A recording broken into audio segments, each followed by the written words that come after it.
For Standard 6G, it's demonstrating knowledge of the settlement of the West. Americans moved to the West in the 1800s because people wanted to get a fresh start and wanted to be able to buy their own land, as well as to try new economic possibilities such as farming and gold mining. It all began when President Thomas Jefferson bought the Louisiana Purchase in 1803 from the French government. The years following the War of 1812 saw a massive migration of white settlers into the Old Northwest, the Old Southwest, and the Far West. Between the years 1800 and 1820, the American population nearly doubled, and by 1830, a quarter of the people lived west of the Appalachians. Westward movement was made easier by government efforts to push Native American peoples even further west. The completion of the railroads to the west following the Civil War opened up vast areas of the region to settlement and economic development.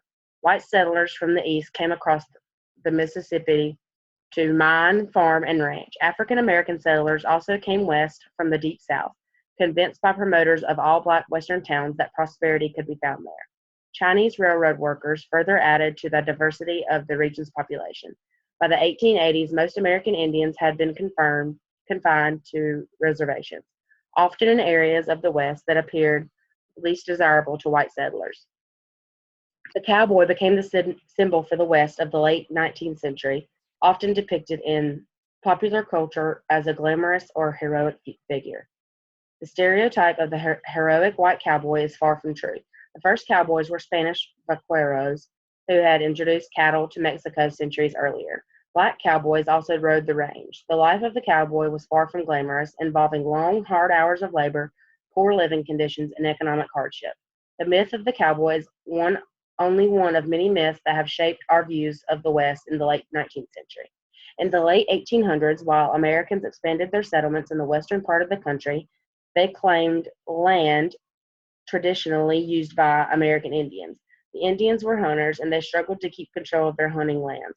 The federal government supported the settlers' claims. It fought and won several wars with Indian tribes. It forced the Indians to live on government-controlled reservations.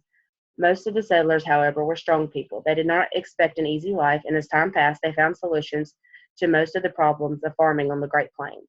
Railroads were built across the West. They brought wood for homes, wood and coal for fuel. Technology solved many of the problems. New equipment was invented for digging deep wells. Better pumps were built to raise the water to the surface. Some of the pumps used windmills for power.